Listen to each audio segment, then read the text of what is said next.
I'm vlogging from home again, and I think I'm starting to like this little chill corner of mine by the window.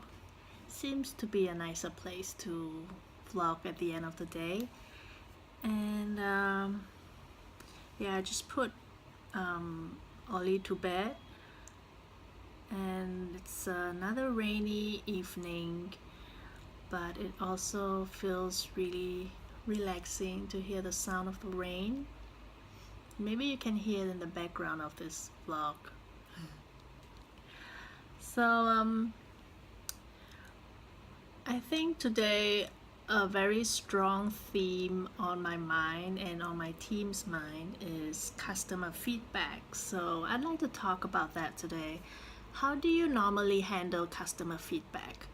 Do you gather customer survey forms, or do you check them on social media? Do you check your reviews tab, or do you check your hashtags? There are so many ways to collect customer feedback nowadays with social media and everything being so public and digital, that in a way it makes it much easier for business owners to understand customer needs, behavior, and also to be able to fine-tune their products and services better to the customer needs. And I've always encouraged my team to be very closely engaged to customer conversations online, be it between the customer and us or between the customers and their friends.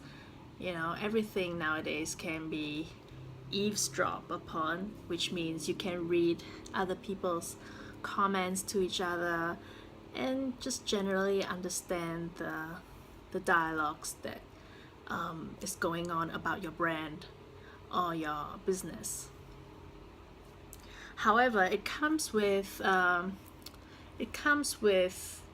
disadvantage. Being too public, having so many platforms to gather information from your customers also could cloud your judgment, especially when there is so much noise online. It can be hard to differentiate between a real feedback and just plain noise. So how do you define a true feedback, and how do you define noise? Well, a true feedback should come from a customer that actually consumed your product or services. That customer either gave that feedback to you personally, face to face, which is the best way to give a feedback, so that you can make it work or even fix it immediately. Say if it's in a restaurant or in a shop, if you get that feedback straight on the floor, then maybe you can make it better for the customer, or you could give them a voucher or a discount to make them feel better about their experience. But if they could not give it to you personally at the location, then a decent feedback would be a feedback on your page. And even if it's written on their personal social media accounts, it would be considered a contributive feedback if they state very clearly why they like or disliked the product and the experience. The other thing is noisy feedback. Feedbacks that are just something very generic, like, oh, I don't like this place. Oh, I think it's too expensive. Feedback that just plainly talks about the price of your service or product should not be considered unless they truly understand the product or services you are offering. And being the business owner, you probably already have extensively researched the market and the pricing structure to price your products. So if someone just gives a feedback that your product is too expensive, then to me that is noise, because nobody understands the value of the product like you do. No one understands your costing structure, and no one understands your overhead costs, how much it takes and costs to run your business. So it is up to you to define your price, and if they cannot take it, if they cannot accept it, then your business is not for them, and it's best that they could go to other alternatives that are lower in price. So not everyone will get your service, not everyone will get your product, and your business is not meant for everyone either. There's no single product in this world that is catered for every single person. So that is one thing you also have to mentally prepare and accept before you launch your product. Another noisy feedback would be something like, and this is specifically for the F&B industry, is if it's just a plain comment like, I don't like the taste, I don't like how I just didn't like it, I don't think it's delicious, or something that is just very biased and not very specific about why they're not happy with their experience. Again, that similar to pricing, I would also say this customer probably does not like your product, even if you make it better than you can already do. So let's say if it's a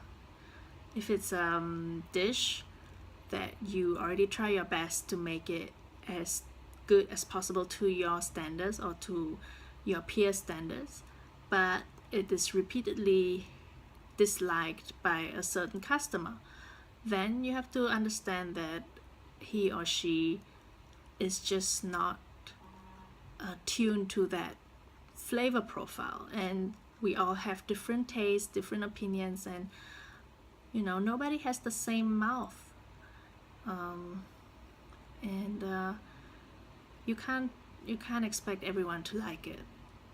Same thing with fashion or anything that has to do with preferences. So knowing this, it will help to calibrate your feelings and emotions when you receive the customer feedback, and try to emotionally detach yourself from the feedbacks as much as possible, and take out the things that you think you can fix. If they're very good specific feedback, like, oh, the service is too slow, something is too sweet or too salty, those are very good specific feedback. You can take into consideration. If there are multiple feedbacks stating the same issue, then you fix it.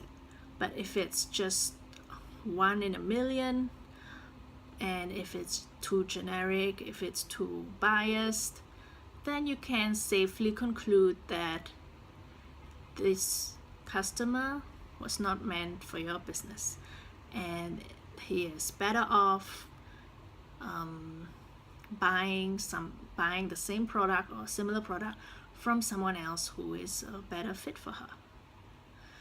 And I guess you will be less anxious and insecure if you accept that there's a customer for every product, and no matter how niche your product is, if you do it well and do it with care and integrity and passion, you will attract the right customers to you who are willingly paying, buying, and even if they're not satisfied, they will give you the right feedback that you need to get better.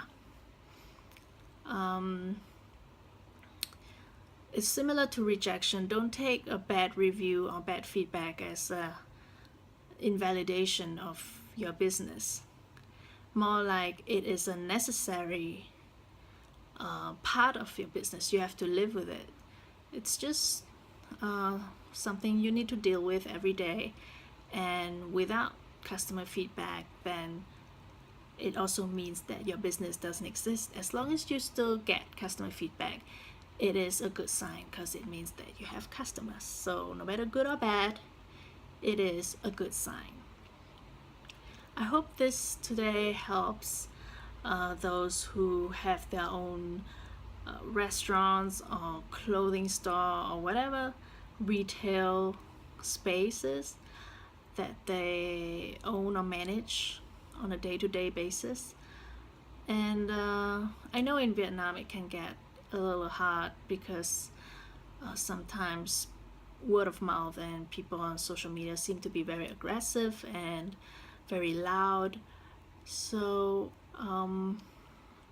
you have to be extra careful and nice when you respond to customers publicly, especially those that give you very negative feedback. The more negative, the nicer you have to be, even if you feel or if you think inside that they are wrong. Just gotta show that you care, and he or she may come back or not, but it's more important that the other customers see how you react to a nasty review